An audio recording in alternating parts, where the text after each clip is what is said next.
जय हिंद दोस्तों, study pieces with अभ्यर्थी चैनल में आप सभी का बहुत बहुत स्वागत है। आज हम पढ़ेंगे गोंड जनजाति। ठीक है, तो गोंड जनजाति का ये पहले एक नज़र में, तो ये पूरा चैप्टर करने के बाद फिर हम यहाँ पढ़ेंगे।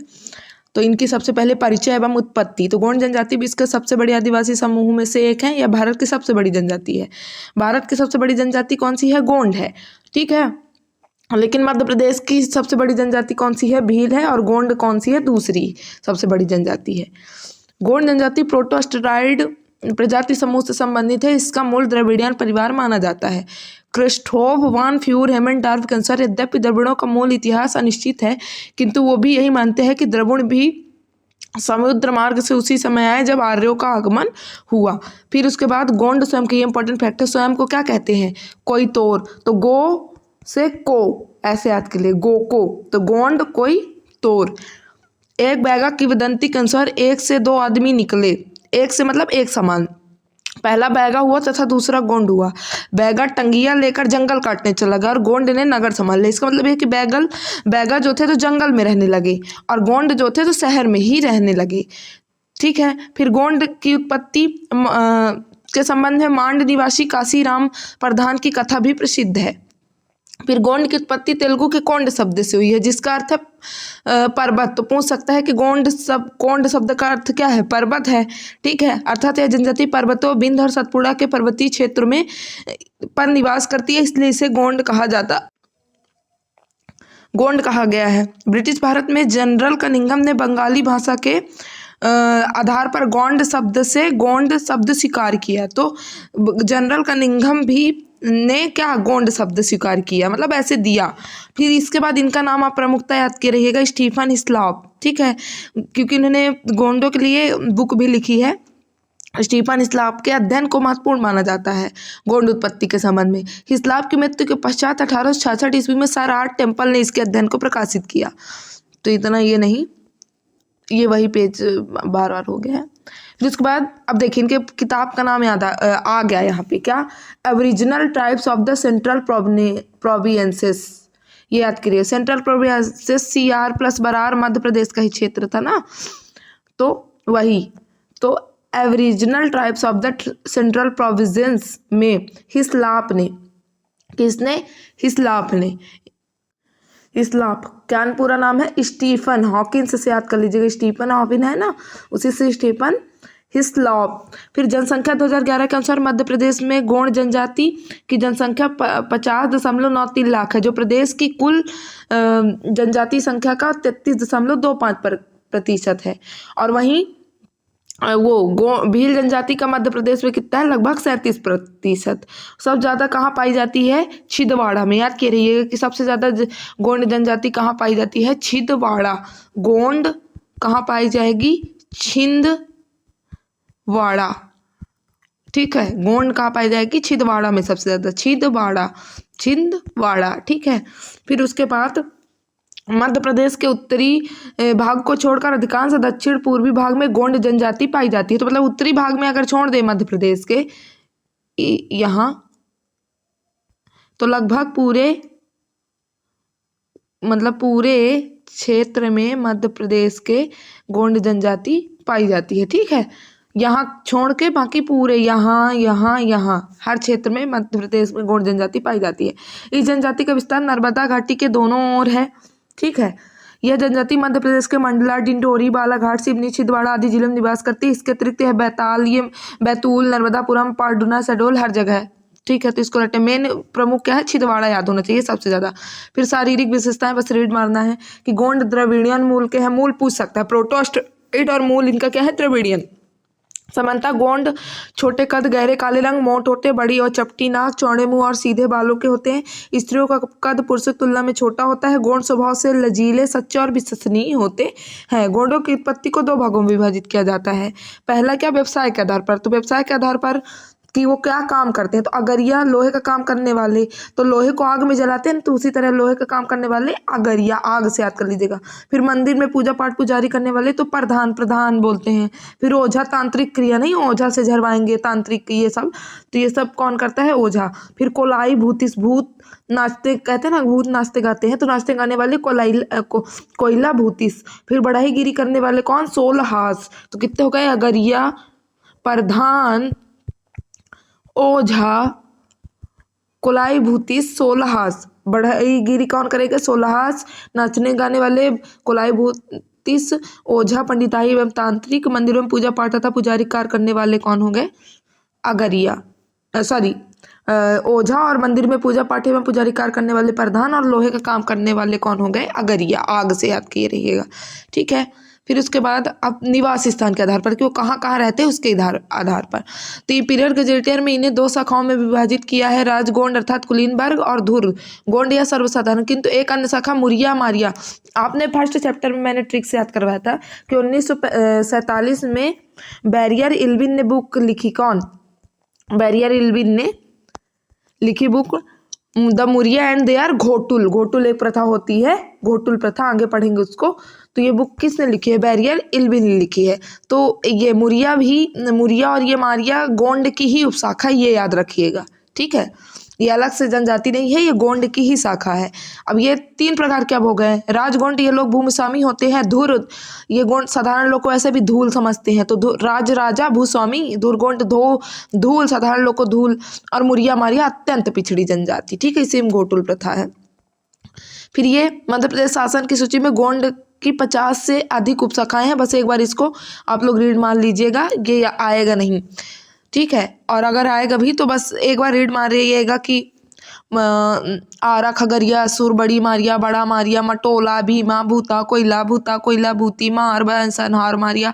याद तो रहेगा नहीं ये, तो बस इसको एक बार रीड मार लीजिएगा। वैसे भी इतना कठिन पूछेगा तो इधर ही से पूछेगा कि कोयला भूती या सोलहास या प्रधान या ओझा ये किसकी उपजातियां हैं, बस इतना ज़्यादा डीप नहीं पूछेगा।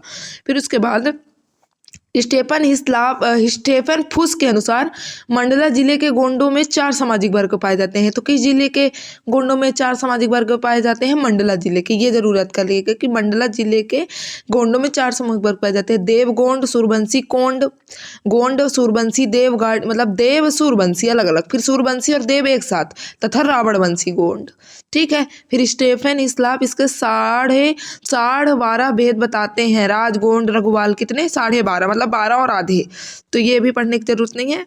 फिर उसके बाद जैन किस भौगोलिक आधार पर इनका वर्गीकरण करते हैं? जैसे मंडला के आसपास के मंडला गोंड, खटोला, सागर और दमोह के पास जो गोंड पाए जाते हैं उनको क्या बोला जाता है? खटोला सागर दमोह का क्षेत्र है, तो खटोला के खटुलाहा गोंड, ठीक है। चांदा के जरिया गोंड और देवगढ़ के देवगढ़िया गोंड, ये भी इंपॉर्टेंट है। गोंड की जाति विभाजन अगरिया, ओझा, प्रधान, परजा, भतरा, गोवारी, मन्नेवार, कोलम, भुजिया, खैरवार, कोया, गैता, उइका, धुरबा, राजगोंड, खतोला गोंड, ठीक है।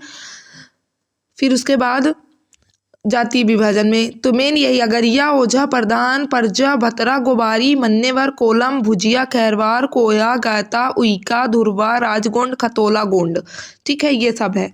फिर गोत्र, तो गोणों में गोत्र को कुर कहा जाता है, ये जरूर कि गोत्र को क्या कहा जाता है? कुर। तो कुल एक प्रकार से कुल से ही कुर बना है, ठीक है, कुर। तो इसमें देवोपासना के आधार पर गोंडों के 7 गोत्र हैं जो देवताओं के घर है, जैसे पराती, बसूला, बास, पास, कुसिया, कुल्हाड़ी, खूसी और रापी, ठीक है। पराती मतलब क्या होता है? हंसिया, बसूला, बखर, कुसिया, कुल्हाड़ी, खुशी, देवरापी, ये 7 हैं। पराती, बसूला, पास, कुसिया, कुल्हाड़ी, खूसी, ठीक है। तो इसको ऐसे याद कर सकते हैं कि कुसिया कुल्हाड़ी एक साथ याद कर लीजिए, कुसिया कुल्हाड़ी खूसी, कुसिया कुल्हाड़ी खूसी, कुसिया कुल्हाड़ी खूसी, ये एक जैसे। फिर कुसिया कुल्हाड़ी खूसी रापी, कुसिया कुल्हाड़ी खूसी रापी, ठीक, 4 हो गए। और फिर पराती, बसूला, पास, तो पराती, पास, बसूला, पापा से पराती, पास, बसूला, पराती, पास, बसूला, ठीक है। फिर उसके बाद देव गुंडी के आधार पर गोंडों के 62 गोत्र हैं। राजगोंडों के 18 गोत्र अलग मिलते हैं, इन्हें दूधा भाई कुर कहते हैं। तो राजगोंडों के तो क्या दूधा भाई, तो राजा हो जाए कि यहाँ दूध बहुत होता है, तो ऐसे याद के रहेगा कि राजगोंडों को कुर मतलब गोत्र, तो राजगोंडों के इन्हें 18 गोत्र जो अलग से मिलते हैं उनको क्या बोला जाता है, दूधा भाई कुर। फिर अन्य प्रमुख गोत्र में मरकाम, टेकाम, नेतामिर, पाची, तुमराची, बकरा, मराबी, धुरबा, उइका, प्रतीति, कुंजम, ये सब। ठीक है। उसके बाद सामाजिक संरचना एवं व्यवस्था के गौड़ परिवार पितृसत्तात्मक है। घोड़े प्रत्येक घर में एक मुखिया होता है जो घर का सबसे बुजुर्ग सदस्य दादा होता है और सभी लोग उनकी आज्ञा मानते हैं। घर में दादी का महत्व तो दूसरा स्थान है। दादा के बाद किसका स्थान है, दादी का। मालकिन होती है। घर में छोटी बहन को भैया, बड़ी बहन को दीदी, बड़े भाई को बापू, ससुर को राउ, सास को राउताइन, भाभी को भौजी, माता पिता को दाऊ दाई, भांजे को भांजा कहा जाता है। याद के रहेगा, घर की छोटी बहन को भैया, बड़ी बहन को दीदी, बड़े भाई को बाबू, ससुर को राउत, सास को राउताइन और भाभी को भौजी और भांजे को क्या, और माता पिता को क्या बोला जाता है, दाऊ दाई, और भांजे को भांजा। गोंड परिवार में अतिथि सत्कार का विशेष महत्व होता है। तो ये पूछ सकता है कि इन जनजाति परिवारों में अतिथि सत्कार का विशेष महत्व होता है तो किस परिवार में। गोंडा भी आपको क्वेश्चन दिखाएंगे तब आपको संतुष्टि हो जाएगी कि इतना इसमें जो दिया है पूरा समेट के दिया है, अच्छा है। एक बार हम रीड कर लेंगे, दूसरी बार इसी क्लास को अगर रिविजन कर लेंगे तो अच्छे से रट जाएगा, कहीं से कुछ छूटेगा नहीं। ठीक है ना। अब बाकी इतना डीप पूछता नहीं है। फिर उसके बाद सामाजिक संगठन। गोंडों में अतिरिक्त मामलों को गांव पंचायत में निपटाया जाता है जिसका मुखिया माझी या देशमुख होता है। देखिए कंफ्यूज मत होइए, पंचायत का और गांव का मुखिया अलग होता है। तो पंचायत के मुखिया को क्या बोला जाता है, माझी, आटा माझी सटकले। तो माझी और देशमुख ये सब महाराष्ट्र में होते हैं। ठीक है। और भोई, उसी को क्या बोला जाता है, भोई। तो माझी, देशमुख, भोई। तो याद कर लीजिएगा कि महाराष्ट्र में वो मूवी भी बनती है, तो जैसे आटा मादी सटकले, और देशमुख भी कोई हीरो है नाम, और भोई भाई, भाऊ वहाँ बोलते हैं। तो महाराष्ट्र में ये सब होता है। और ये क्या कहते हैं, मुखिया यहाँ के ये भाऊ जिनको बोलते हैं, तो मुखिया ही एक प्रकार के होते हैं। और पूरे भारत में गोंड जनजाति, तो महाराष्ट्र में भी ऐसे लिंक करके याद कर लीजिएगा कि पंचायत, क्योंकि ये पूछता है कि पंचायत के मुखिया को, गोंड जनजाति के पंचायत के मुखिया क्या कहते हैं, गाँव के मुखिया क्या कहते हैं, भी गाँव के मुखिया भी आएगा। तो पंचायत का मुखिया कौन हो गया, माझी, देशमुख और क्या, भोई। इनका पंचायत में प्रथम स्थान होता है। द्वितीय स्थान किसका होता है, मुकद्दम का होता है। तीसरा स्थान देवान का होता है और चौथा स्थान लिखई का होता है। अभी ये विस्तृत रूप से ऊपर है यहाँ पे। जैसे मुकद्दम यह गांव का मुखिया होता है, तो मुकद्दम का पंचायत में द्वितीय स्थान होता है, जबकि गांव का ये क्या होता है, मुखिया होता है। इसे क्या कहते हैं, गोटिया भी कहते हैं। तो गांव के मुखिया को क्या कहेंगे, मुकद्दम या क्या, गोटिया। ठीक है, गोटिया। और उधर पंचायत के मुखिया को क्या कहेंगे, माझी, देशमुख और भोई। ठीक। उसके बाद मुकद्दम की नियुक्ति परंपरागत होती है। पिता के बाद पुत्र मुकद्दम बना दिया जाता है। मुकद्दम मालगुजारी वसूलता है। फिर कोटवार किसकी सहायता के लिए, कोतवाल भी इसको, जैसे मुकद्दम की सहायता के लिए इसकी नियुक्ति की जाती है। इसका मुख्य कार्य सरकारी सूचनाओं, अधिकारियों की गांव में रहने खाने की व्यवस्था कोटवार करता है। जन्म मरण का हिसाब, चोरी की रिपोर्ट पुलिस में कोटवार ही देता है। तो लगभग पुलिस टाइप का काम इसका रहता है गाँव के अंदर। तो ठीक है, तो याद के रहिएगा कि ये सब गाँव में रहने खाने का, जन्म मरण का हिसाब, ये सब कौन करता है, कोटवार करता है। फिर देवान, यह मुकदमे से संबंधित तो नहीं, दीवानी एक मुकदमा होता है, एक फौजदारी होता है, एक दीवानी होता है। तो दीवानी देवान से यह मुकदमे के संबंधित गुप्त सूचनाएं मुखिया को उपलब्ध कराता है। तो इसी साथ कर लेंगे कि दीवानी मुकदमा, तो देवान मुकदमे से संबंधित गुप्त सूचनाएं। फिर लिखाई, ये पंचायत का वृद्ध सदस्य होता है। तो देखिए इसका भी स्थान है, इनका भी स्थान है उसमें, लिखाई का चौथा स्थान। तो पहला स्थान किसका होगा, पंचायत का मुखिया का। दूसरा किसका होगा, मुकद्दम का। फिर कोटवार का होगा, फिर देवान का होगा, फिर लिखाई का होगा। फिर गुनिया है बरुआ, गांव के तांत्रिक क्रिया करने वाला व्यक्ति गुनिया बरुआ इसे कहलाता है। इसे पंडा भी कहते हैं। तो गुनिया या बरुआ, तो जो तांत्रिक करेगा, तांत्रिक क्या करते तो कई गुना उनके पास शक्ति होती है। ठीक है। और बरुआ मतलब गुनिया और बरुआ, तो कई गुना, तो याद के रहेगा गुनिया और ऐसे गुब्बारा से याद के रहेगा कि गुनिया बरुआ एक ही है जो तांत्रिक क्रिया करते हैं। इन्हें पंडा भी कहा जाता है। फिर उसके बाद गांव या आवास, गोंड अत्यंत दुर्लभ क्षेत्रों में निवास करते हैं, अतः अधिकांश पहाड़ी क्षेत्रों में और घने जंगलों में इनका निवास स्थान है। कृषि युग, भूमि, जल प्राप्ति और सुरक्षा को ध्यान में रखते हुए इन्होंने अपने गांव, मैदानी क्षेत्रों में भी अब बसा लिए हैं। इनके घर प्रायः घास फूस और मिट्टी के बने होते हैं, ठीक है। फिर उसके बाद भोजन, तो भोजन इनका क्या है, गोंड शाकाहारी एवं मांसाहारी दोनों होते हैं। उनके भोजन में सामान्यतः मोटे अनाज और कंदमूल शामिल होता है। फिर उसके बाद इनको मोटे अनाज से बना पेय पदार्थ पेज अत्यधिक प्रिय होता है। क्या? पेज अत्यधिक प्रिय होता है, तो पीने वाली चीज है पेय पदार्थ, तो पेज, गोंड पेज, ठीक है। गोंड क्या? पेज। वहीं भील का इनका क्या है, पेज है, मुख्य पेय पदार्थ क्या है, मुख्य पेय पदार्थ क्या है, पेज है। जबकि भीलों का मुख्य पेय पदार्थ क्या है, ताड़ी एवं महुआ। भीलों का क्या है, ताड़ी महुआ, और इनका क्या है, पेज, ठीक है। भीलों का ताड़ी महुआ और इनका क्या है, पेज, ठीक। फिर उसके बाद महुआ को, ये महुआ इनके में भी प्रयोग होता है, तो इनको क्या बोला जाता है, देवअन्न। महुआ को क्या बोलते हैं, ये देवअन्न, याद करिएगा कि महुआ को ये क्या बोलते हैं, देवअन्न। फिर उसके बाद गोंड ज्यादातर कमर के नीचे वस्त्र पहनते हैं, सूती वस्त्र, पुरुष लंगोटी एवं सिर पर पगड़ी पहनते हैं। स्त्रियों में आभूषण और गोदना का अत्यधिक प्रचलन है। इसमें पीतल, मोती और मूंगा आदि के आभूषण अधिक प्रचलित हैं। वे आधुनिक वस्त्रों का भी प्रयोग करने लगे हैं, अब आधुनिक वस्त्रों का भी। फिर सांस्कृतिक परंपराएं एवं मान्यताएं, तो बच्चे का जन्म सामान्यतः घर पर होता है, ठीक है। घर में ही कपड़ों की आड़ पर सौर ग्रह बनाकर जन्म कराया जाता है। शिशु का नारा वंश परंपरा के अनुसार दाई पहले होती थी। कोई सयानी नातेदार बांस की पतली नेर से काटती है। नारा वहीं गाढ़ा खोदकर गाड़ दिया जाता है। गाढ़ा मतलब गड्ढा खोदकर। 12वें दिन शिशु का, जैसे हम लोग के यहाँ भी बरहा होता है, उसी तरह 12वें दिन शिशु का नामकरण होता है तथा 6 दिन बाद बच्चे को ध्रुव तारा दिखाया जाता है। कितने दिन बाद ध्रुव तारा दिखा दिया जाता है, 6 दिन बाद, और 12वें दिन नामकरण होता है, ठीक है। विवाह एवं विवाह प्रथाएं, तो गोंड जनजाति में विधवा विवाह, बाहु विवाह प्रथाओं का प्रचलन है। इसमें अंतर विवाह और बहिर्विवाह के नियमों का कठोरता से पालन किया जाता है।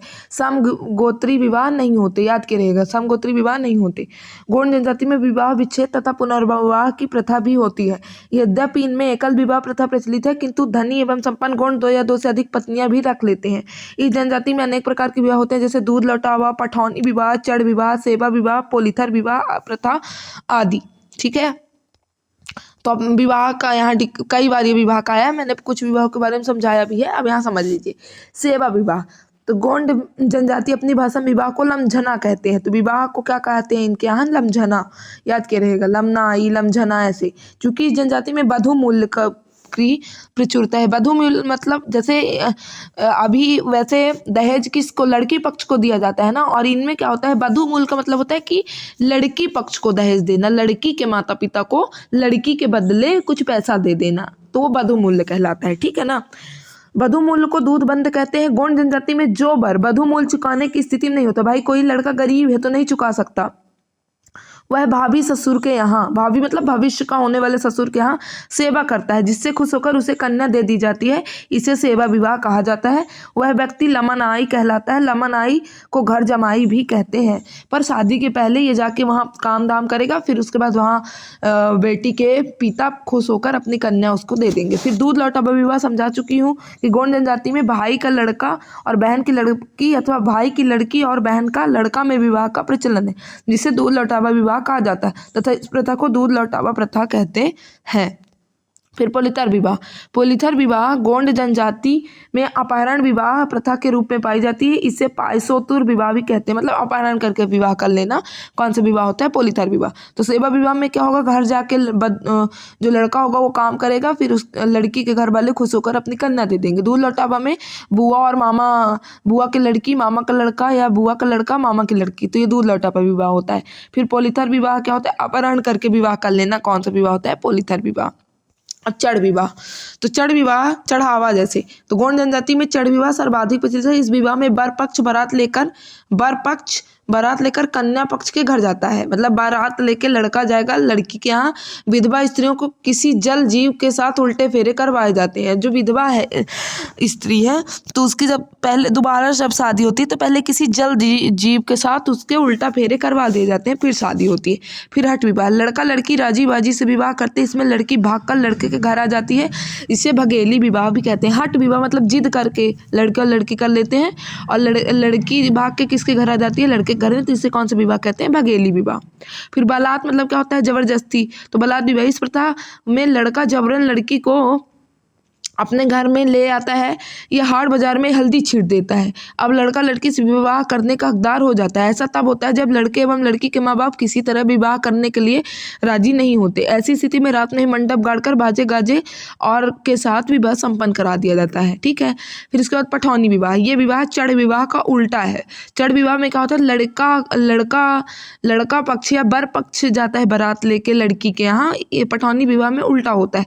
पठौनी विवाह में इसमें लड़की की बारात लड़के के घर आती है।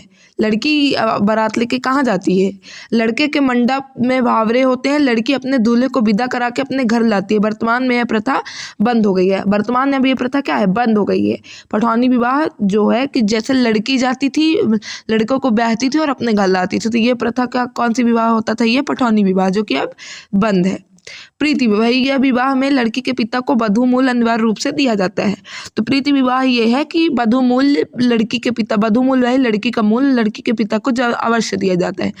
और अन्य प्रकार के अब कौन से विवाह हैं, तो विधवा विवाह, रखैली विवाह, पैठी विवाह, परिवीक्षा विवाह, घोटुल परंपरा पर आधारित, घोटुल परंपरा भी आगे बताते, तथा अंतर जातीय विवाह भी होते हैं। अंतरजातीय विवाह भी इसमें होते हैं। फिर ददीहाल तथा नंदिहाल परिवारों में विवाह करना गोंड अपना नैतिक अधिकार, मतलब दादी के यहाँ और नानी के मायके में यहाँ विवाह करना ये नैतिक अधिकार मानते हैं। विवाह में मंडप गाड़ने की प्रथा को मांगर माटी कहते हैं। मंडप लाने वालों को दारू दी जाती है, इसे मंडपा तरपौनी कहते हैं। तो विवाह में मंडप गाड़ने को क्या कहते हैं, मांगर माटी। तो मंडप से मांगर याद के रहिएगा। और मंडप लाने वाले को दारू दी जाती है, इसे मंडपा तरपौनी कहते हैं। गोंड मंडप में 3 तरह से विवाह करते हैं, इसे मंडपा तरी विवाह कहते हैं। 3 तरह से विवाह तो तरी विवाह, मंडप के नीचे। फिर अब घोटुल प्रथा, तो क्या होता है ये घोटुल प्रथा कि अविवाहित, मतलब जिनकी अभी शादी नहीं हुई है, अविवाहित युवक युवतियों के लिए घोटुल नामक संस्था होती है, एक इंस्टीट्यूशन होता है घोटुल। ठीक है। जहाँ विवाह पूर्व युवक युवतियों को यौन संबंधी शिक्षा दी जाती है। ठीक है। फिर विवाह के पूर्व भी उन्हें आपस में प्रणय संबंध बनाने की स्वतंत्रता होती है। गोंड जनजाति की लोक परंपरा के अनुसार लिंगों ने घोटुल प्रथा की शुरुआत की थी। ठीक है। तो ये आज का वही लिव इन से कनेक्ट कर सकते हैं, लिव इन में तो लगभग उसी तरह का है। ठीक है ना। तो ये घोटुल प्रथा, तो ये पूछता है कि घोटुल प्रथा किस जनजाति में है, तो गोंड जनजाति में प्रमुखता है।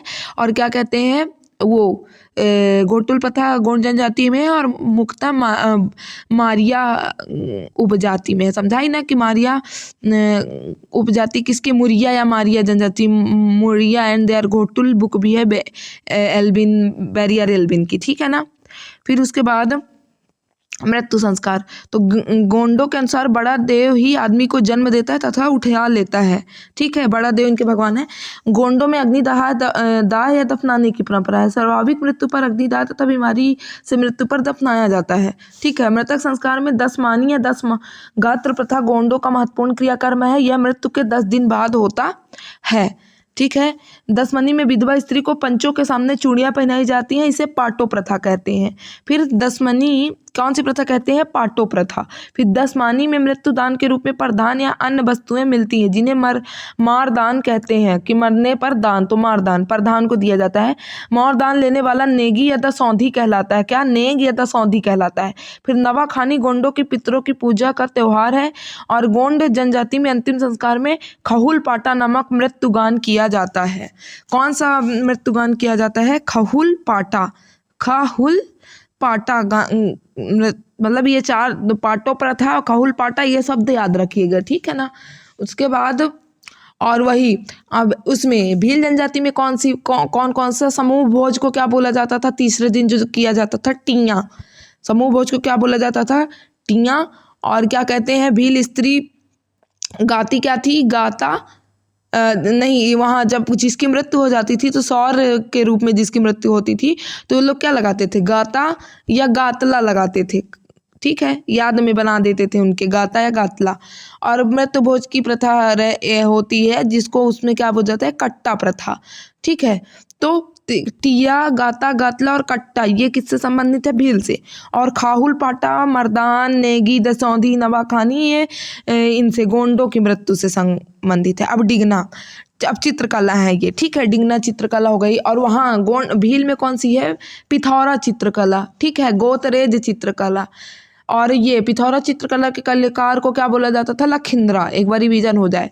अब यहाँ डिगना चित्रकला, डिगना चित्रकला यह गोंड जनजाति से संबंधित एक भित्ति चित्रकला है। इसमें दीवार फर्श पर महिला द्वारा गोबर, मिट्टी आदि से विशेष प्रकार के त्रिकोणीय और ज्यामितीय चित्र बनाए जाते हैं। यह चित्रकारी विशेष रूप से शादी विवाह पर की जाती है। इसके अलावा ये कभी कभी दीपावली, हरियाली अमावस्या, होली या मेले के दौरान भी की जाती है। डिगना कला से संबंधित प्रमुख कलाकार दुर्गाबाई व्याम, भज्जू सिंह श्याम, आनंद सिंह श्याम, डिंडोरी के, ये सब दुर्गाबाई व्याम, भज्जू सिंह श्याम, आनंद सिंह, ये सब कहाँ, डिंडोरी।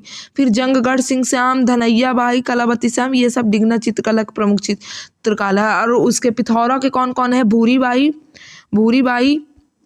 2021 में इनको वो मिला है पद्मश्री। ठीक है, पद्मश्री 2021 में सम्मानित हुई हैं। और ये पेमा, क्या नाम था, पेमा फात्या, 1987 में ये शिखर सम्मान से सम्मानित तथा 2017 में तुलसी सम्मान से सम्मानित हुए थे। यही है शायद 1987 में। और भूरी बाई 2021 में। ठीक है, तो ये गोंड का। और ये बाकी ये सब डिगना के हैं। फिर नो डोरस गोंड जनजाति संबंधित वृत्त चला है। इसमें महिलाओं द्वारा घर के मिट्टी की उभरी रेखाओं में भित्ति अलंकरण किया जाता है। इसमें पशु, पक्षी, फूल, पत्ती, पेड़ पौधे आदि का चित्रण मुक्ता गीली दीवार पर किया जाता है। नया घर बनते समय दीवारों पर गहन अलंकरण नो डोला डालना कहते हैं। जब नया घर बनता है तो उसमें जब इस तरह के अलंकरण सजाया जाता है तो क्या बोला जाता है उसको, नो डोरा। ठीक, फिर उसके बाद अब गोंडों के प्रमुख नृत्य निम्नानुसार हैं। तो नृत्य कौन कौन से हैं, जैसे उसमें भीलों में प्रमुख नृत्य कौन से था, डोहिया, डोहो, गरबी, बीरबाल्या, और क्या था, नेजा। और गीत कौन कौन से थे, रेल, ऐसे याद करवाई थी, रेलो गीत, रेसू हम, रेलो गीत, सुबंटियां हम सीढ़ो, तो उनके गीत हो गए भीलों के। अब यहाँ नृत्य और ज्ञान इनके, तो कर्मा नृत्य बहुत इंपॉर्टेंट, वेरी इंपॉर्टेंट, कर्मा। ठीक है, तो गोंड, ठीक है, गोंड, गा से का, गोक, ऐसे जैसे गोको कोई तोर, गोंड अपने आप को क्या कहते हैं, कोई तोर, वैसे ही गोक का कर्मा याद किए रहिएगा। इसी तरह की कर्मा नृत्य किस जनजाति से संबंधित है। अब यह गोंड जनजाति का प्रमुख नृत्य है। यह एक स्त्री विधा नृत्य है जिसका प्रमुख वाद्य यंत्र क्या होता है, मांदर एक वाद्य यंत्र है तो प्रमुख होता है। यह नृत्य विश्व का प्रथम लोक नृत्य है जिसे Guinness book of world record में शामिल किया गया है। बहुत इंपॉर्टेंट फैक्ट कि ऐसा कौन सा नृत्य है जिसे विश्व का प्रथम लोक नृत्य है जिसे Guinness book of world record में शामिल किया गया, तो कौन सा नृत्य है, कर्मा नृत्य, जो कि गोंड जनजाति से संबंधित है। फिर उसके बाद सैला, तो यह नृत्य केवल पुरुषों द्वारा किया जाता है। इस नृत्य को सैल, पहाड़ों पर करने के कारण सैला नृत्य कहा जाता है। फिर सैला नृत्य के बाद भड़ौनी, यह विवाह नृत्य है। महिलाएं मंडप के नीचे बारातियों को मीठे गीतों के रूप में गाली देती हैं, तो क्या, भड़ौनी। ठीक है, फिर उसके बाद बिरहा संबंध बिरह से, इसमें लड़की को बिरह का वर्णन मिलता है। बिरहा मतलब कि दूर चले जाते हैं, तो राजा रानी की जैसे कथा, ऐसे बिरह दुख की, वेदना की कथा। जैसे ये हे खाके हे मृग हे मधुकर श्रेणी तुम देखी सीता मृग नैनी, जब माता सीता का अपहरण हो जाता है तो श्री राम ऐसे ही बिरह गायन करते हैं कि हे खग हे मृग हे मधुकर श्रेणी तुम देखी सीता, तो ये बिरह है। उसी तरह ये बिरह, वही बिरह का वर्णन है। फिर कहरबा, बिरह क्या है, बिरह का, और कहरबा क्या है, खुशी का गीत नृत्य है। तो कितने हो गए, कर्मा, सैला, भड़ौनी, बिरहा, कहरबा। फिर सजना, सजनी और शुआ नृत्य, यह स्त्री प्रधान, इसमें समधी को पकड़कर नाचती है सजनी नृत्य में। फिर उसके बाद सुआ नृत्य, धान की फसल पककर तैयार होने पर यह नृत्य किया जाता है। फिर दिबनी नृत्य, अहिर कैड़ियों का जेवर पहनकर हाथ में बांसुरी और गदा, तलवार, डंडा लेकर तथा दोहा गाए नाचता है, तो दिबनी नृत्य। तो इसमें ऐसे अंदर नहीं पूछेगा, ये पूछेगा दिबनी नृत्य किसे। तो कौन कौन से हो गए नृत्य, सैला, पहले तो कर्मा, फिर सैला, कर्मा हो गया, सैला हो गया, बिरहा हो गया, कहरवा हो गया, फिर सजनी हो गया, फिर सुआ हो गया, फिर दिवनी हो गया। ठीक है, सजनी, दिवनी, सुआ, कहरवा, सैला, बिरहा और एक हो गया भड़ौनी नृत्य। तो विवाह का नृत्य मंडप के नीचे जो किया जाता है। फिर गीत कथाएं, जैसे उसमें गीत कौन कौन से थे भील में? सुबंटिया, हम सीढ़ो और रेलो गीत। रेलो गीत हम सु वो क्या रेसु हम, तो रेलो गीत, सुबंटिया और हम सीढ़ो। और यहाँ कौन कौन है? पंडवानी। पंडवानी बहुत प्रसिद्ध है। गोंडकान कथा है, इसमें भीम को महत्व दिया जाता है। पांडव 5 पांडव ना, उसी से पांडवानी। तो भीम को महत्व दिया जाता है क्योंकि गोंड शक्तिशाली डील डॉल के पुरुष होते हैं, इसलिए अर्जुन की अपेक्षा भीमसेन को अधिक महत्व देते हैं। तो ये पांडवानी का क्या है? शरीर हष्ट डील डॉल पुरुष मतलब अच्छा होता है, शक्तिशाली होते हैं। तो अर्जुन से ज़्यादा ये किसको महत्व देते हैं? भीम को देते हैं। तो पांडवानी हो गया। फिर उसके बाद झूमा झूमर। झूमा झूमर या प्रेम गीत है। प्रियतमा अपने प्रीतम की याद में इन गीतों को गाती है, झूम झूम के गाती है। फिर उसके बाद कर्मा गीत। तो नृत्य भी कर्मा होता है और कर्मा गीत भी होता है। कर्मा नृत्य के दौरान कर्मा गीत का गायन होता है। कर्मा गीत 4 प्रकार के होते हैं: कर्मा ठाढ़ा, कर्मा लाहकी, कर्मा लंगड़ा, कर्मा रागनी। तो वो ऐसे याद करिए कि कर्मा ठाढ़ा और कर्मा लंगड़ा, जैसे कि ठड़े, मतलब हमारे यहाँ बघेली में से खड़े होने को ठड़े होना बोलते कभी कभी। तो कर्मा खड़े, अगर कोई लंगड़ा है, पैर नहीं है उनके पास, तो वो खड़े तो नहीं हो पाएंगे। तो उसी तरह कर्मा लंगड़ा, कर्मा ठड़ा और लहकी मतलब लहकना मतलब दर्द होना। तो कोई पैर नहीं है तो उसके दर्द होगा। और रागनी मतलब क्या होता है? रात होती है, तो उसके जीवन में तो रात ही होगा। तो ये कर्मा ठाड़ा, तो ऐसा याद कर लीजिएगा कि लंगड़ा, कर्मा लगड़ा, कर्मा ठाड़ा। लगड़ा है तो खड़ा नहीं हो सकता, और लहकता है मतलब दर्द देता है, और उसके जीवन में रात है। तो कर्मा ठाड़ा, कर्मा लाखी, कर्मा लगड़ा, कर्मा रागनी। फिर ददरिया गीत। बारात के लोगों द्वारा रास्ते में ददरिया गीत का गायन किया जाता है। यह एक वीर रसपूर्ण गीत होता है, इसमें सेखी बढ़ाई जाती है। तो कौन कौन सा गीत हो गया? पांडवानी हो गया, झूमा झूमर हो गया, कर्मा गीत हो गया, ददरिया गीत हो गया। फिर नहडोरा गीत। लड़का बारात के जाते समय जब तैयार हो रहा होता है तब नहडोरा गीत गाते हैं।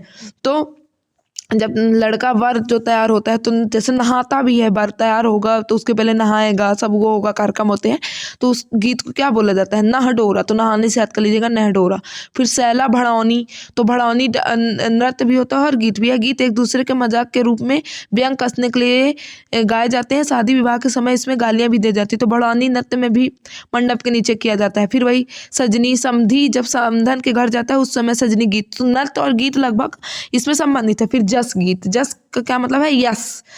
यश और जस शब्द से बने हैं। किसी की बड़ाई या यश का बखान करते समय जिस गीत को गाते हैं, इनका अधिकांश गायन बूढ़ा देव के लिए किया जाता है। फिर कहरवा। शादी में जब बारात की वापसी होती है उस समय कहरवा गीत गाए जाते हैं। फिर फाग। इसका गायन फागुन मास में किया जाता है। सेताम। इन गीतों के माध्यम से प्रीतम अपने प्रियतम पर प्रेम स्वरूप व्यंग करता है। फिर रामायणी। इसमें राम के महत्व को न देकर लक्ष्मण को नायक माना जाता है। रामायणी में लक्ष्मण के 7 विवाह होते हैं। याद किए रहिएगा कि नाम से जैसे रामायणी है तो रामायणी तो है, लेकिन श्री राम को महत्व न देके लक्ष्मण जी को महत्व दिया जाता है रामायणी में। याद किएगा। और इसमें इनके 7 विवाह होते हैं। फिर लक्ष्मण को गोंड लमसनाई भी कहते हैं। लमसनाई गोंडों की परंपरा है। तो मतलब गोंडों में लक्ष्मण जी का विशेष महत्व। तो ऐसे याद कर लीजिए कि गोल, तो गोंड में लक्ष्मण का महत्व है। तो जब लक्ष्मण का महत्व, तो ये भी याद आ जाएगा कि रामायणी में राम को महत्व न देकर लक्ष्मण को महत्व देते हैं, और इनकी 7 बार विवाह होता है उसमें रामायणी गीत में। फिर गोंडवानी।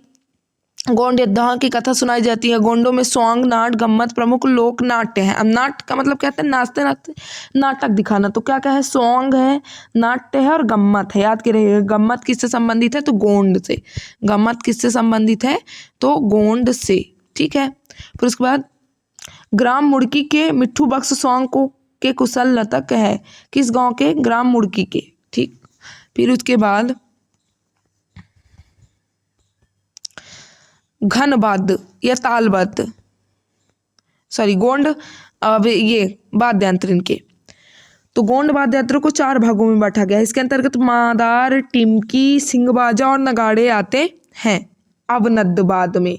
ठीक है, कि मादार, टिमकी, सिंगबाज और नगाड़े। फिर उसके बाद बस इनको एक बार रीड मारना है, ज़्यादा नहीं। घन वाद्य में कौन कौन से आते हैं? ताल वाद्य में ताल मिलाने के लिए बजाए जाते हैं मझोरा, खलतार, ठिसकी, चुटकी, झांझ। फिर स्वर वाद्य में फूंक कर बजाने वाले वाद्य यंत्र बांसुरी, शहनाई, अलगोजा आदि।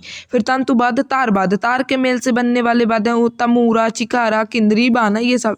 फिर पर्व, उत्सव, त्योहार। तो गोंडों के पर्व एवं त्योहारों में मेघनाथ, बिदरी, बकपंथी, लारूकाज, हरडीलो, नवाखानी, जवारा, मड़ई, छेरता आदि प्रमुख है। इनमें से कुछ पर्व और त्योहार इस प्रकार है। मड़ई, यह गोंडों का महत्वपूर्ण त्योहार है। गोंडों का महत्वपूर्ण त्योहार कौन सा है? मड़ई। तो गोंड से ड है और उसमें मड़ई में भी है। बस इसमें इतना विस्तृत नहीं पूछेगा, बस यही पूछेगा मड़ई किससे, किस जनजाति से संबंधित है। फिर यह गोंडों का महत्वपूर्ण पर्व है। इसमें ग्रामीण जन फसल आने की प्रसन्नता, सुखद जीवन का संदेश अथवा किसी विशेष उपलब्धि की सूचना आपस में देते हैं तथा इस दिन ग्राम देवता की आराधना, प्रियजनों से मिलन तथा आवश्यक वस्तु की खरीद बिक्री होती है। यह दक्षिणी मध्य प्रदेश मुख्यतः मंडला एवं डिंडोरी जिलों में मनाया जाता है। मंडला में 4 प्रकार के गोंड होते हैं, वही मध्य प्रदेश में दक्षिण प्रदेश तो वही मनाया जाता है मड़ई उत्सव। तो माँ से मंडला, माँ से मड़ई, ठीक है। फिर उसके बाद लारूकाज, यह गोंडों का प्रमुख पर्व है जो नारायण देव के सम्मान में, काज मतलब काम, तो हमारा काम कौन सफल करता है? नारायण भगवान, तो देव सम्मान। यह पर्व सुअर के विवाह का प्रतीक है। इसमें सुअर की बलि दी जाती है। गोंड जनजाति में मानते हैं कि इस पर्व में परिवार में सुख, समृद्धि और संपन्नता बनी रहती है। तो लारूकाज नारायण देव के सम्मान में और इसमें सुअर की बलि दी जाती है, ठीक है। फिर नवाखानी, नया मतलब नया, खाने के लिए कुछ नया। तो यह पर्व धान की फसल में जब बाली आना शुरू होती है, अब हमको नया कुछ खाने को मिलेगा, जब धान की फसल में नया कुछ आएगा तब मनाया जाता है। इस दिन घर में नए चावल बनाकर कुल देवी की पूजा अर्चना की जाती है। यह त्योहार प्रतिवर्ष गणेश चतुर्थी के पश्चात भाद्र पक्ष की नवमी को मनाया जाता है। याद करिएगा, गणेश चतुर्थी के पश्चात भाद्र पक्ष की नवमी को मनाया जाता है नवाखानी। तो ना से नवमी, ना से तो याद रहेगा, और याद करिएगा भाद्र पक्ष की। फिर उसके बाद बिदरी, तो बिदरी का शुद्ध रूप बदरी या बादल है। इसका अर्थ बादल पूजा है। बिदरी पूजा में बादल के साथ धरती और अन्न की भी पूजा की जाती है। बिदरी पूजा ज्येष्ठ मास की किसी भी तिथि से की जा सकती है। बिदरी पूजा में पूरा गांव शामिल होता है। सूर्योदय से पहले स्नान करके 1 लोटा पानी लेकर ठाकुर देव के स्थान पर जाया जाता है। सफ़ेद मुर्गों की अच्छा चबा कर बलि दी जाती है तथा एकत्रित हुए अनाज को समस्त लोगों में बांट दिया जाता है, जिसे अपने बीज के साथ, मतलब बिदरी में किसका, सफ़ेद मुर्गे का वो दिया जाता है, बलि दी जाती है, याद किए रहिएगा। उसके बाद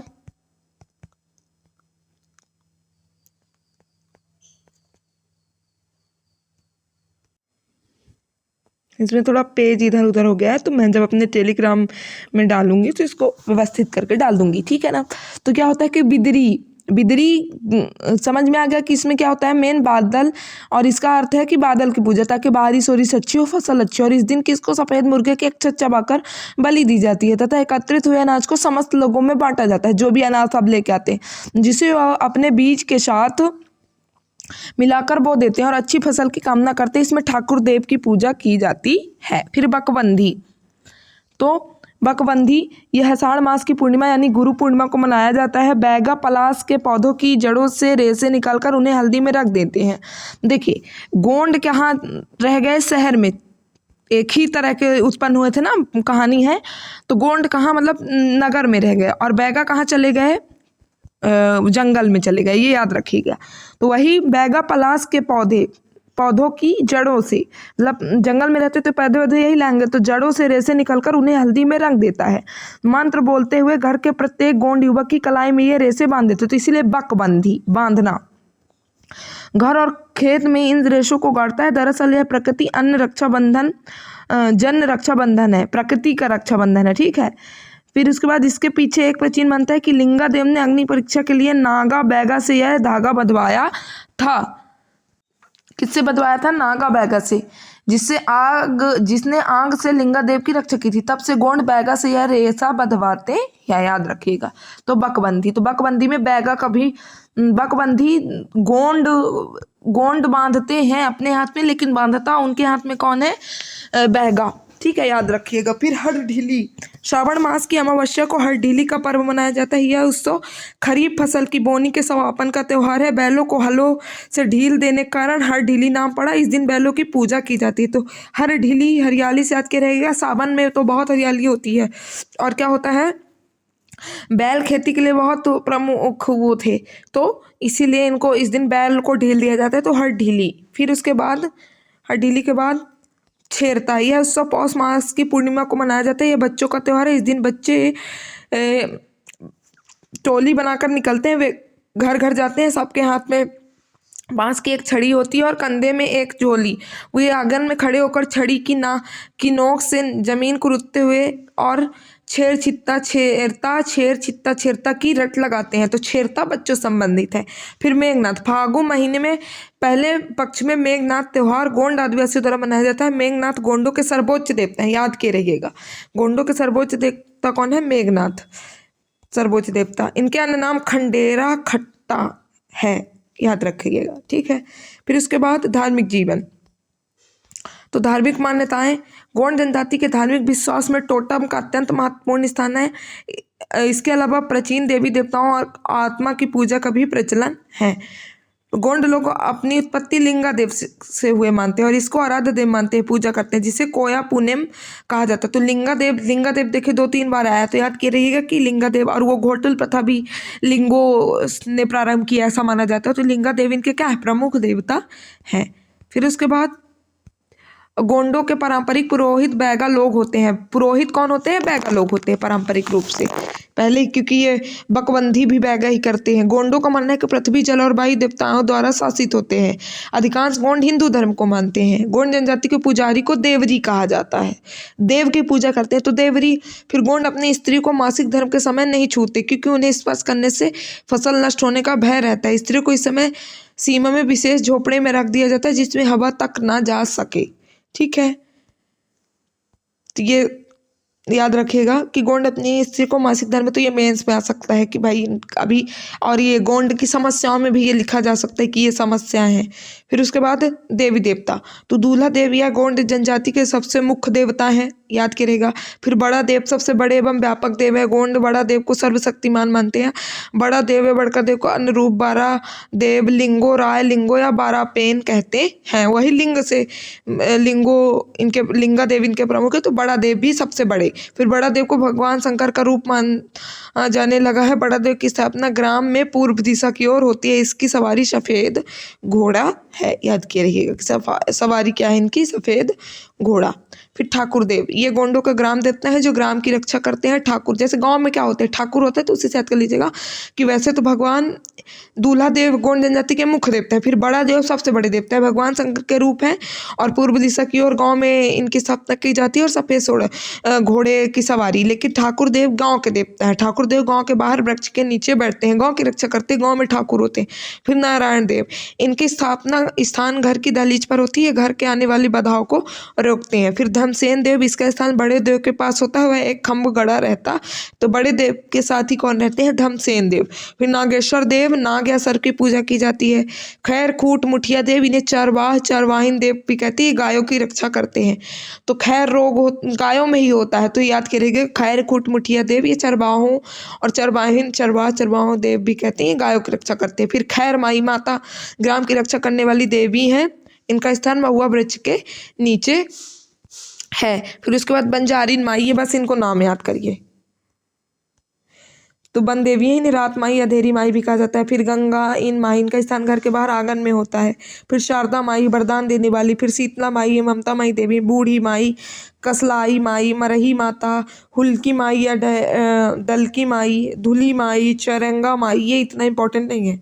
फिर अन्य देवी देवताओं में पूरा इतना ज़्यादा पढ़ने की जरूरत नहीं है, नहीं कंफ्यूज हो जाएंगे। जल देव, अग्नि देव, ये सब, सूरज देव, पूर्वनी माता, ये सब है, तो इतना रीड नहीं करना है। फिर जादू टोना, ये आत्मा एवं तांत्रिक प्रक्रियाओं पर विश्वास करते हैं। जादू टोना करने वालों और उनके निवारक गुरु गोंड समाज में 3 प्रकार होते हैं: उमराव गुरु, जलंधर गुरु, दौगिन गुरु। मतलब जादू टोना करने वाले निरोधक गुरु कितने प्रकार के होते हैं? 3। उमराव, जलंधर, दौगुन। हो गया, बस इतना ही याद कर। उमराव, जलंधर, दौगुन, एक बार बस रीड मानना है, ठीक है। फिर इसके बाद गोंड जनजाति का प्रधान व्यवसाय कृषि है। वह हल इनका प्रतीक है। ठीक है, इनका प्रधान क्या है, कृषि है, और ये हल इनका क्या है, प्रतीक है। इनके द्वारा की जाने वाली कृषि को बारी कहा जाता है, और भी वो भीलों के द्वारा की जाने वाली कृषि को झूम किसी ची माता कहा जाता है। ठीक है, क्या कहा जाता है, ची माता, और इनको क्या कहा जाता है, बारी। फिर उसके बाद कृषि के साथ जनजाति पशुपालन भी करती है। गोंड अपने खेतों में 2 फसलें, सियारी और उनहारी। अब सियारी रबी और खरीफ क्रॉप है। देखिए, सियारी में धान, तो धान कौन सी क्रॉप है, खरीफ क्रॉप है ही, तो खरीफ इनकी कैसे याद कर लीजिएगा, खिसियाना मतलब गुस्सा करना, तो खरीफ सियारी, तो धान, कोदो, कुटकी, तिलहन, रामतिल।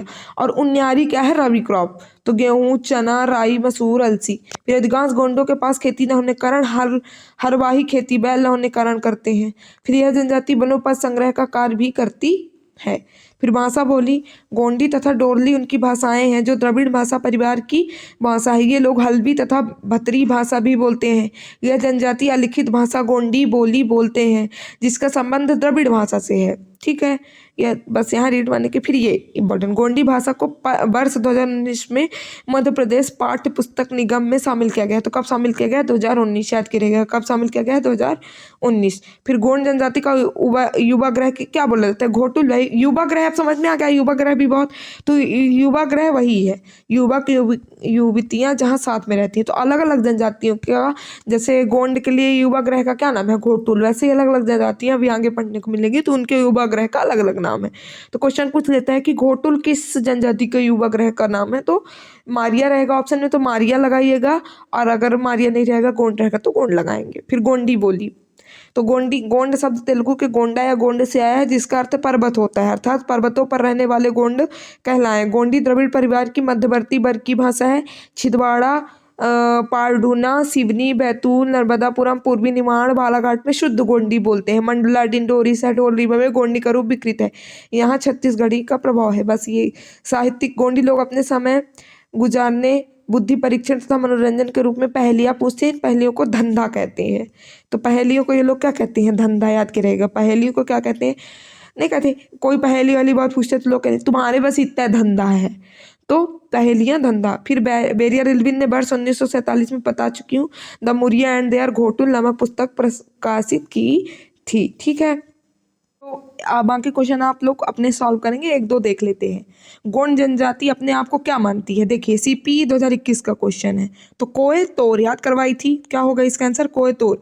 गढ़मंडला का अंतिम यशस्वी और प्रतापी राजा कौन था, तो ये तो अभी यहाँ जनजाति व्यक्तित्व में जब आप लोग पढ़ेंगे वैसे इसका आंसर शंकर शाह होगा, लेकिन अभी आप ये नहीं पढ़ने को मिला। ये जनजाति व्यक्तित्व वाले चैप्टर में अच्छे से विस्तृत दिया गया, तो इसकी चिंता नहीं करना है।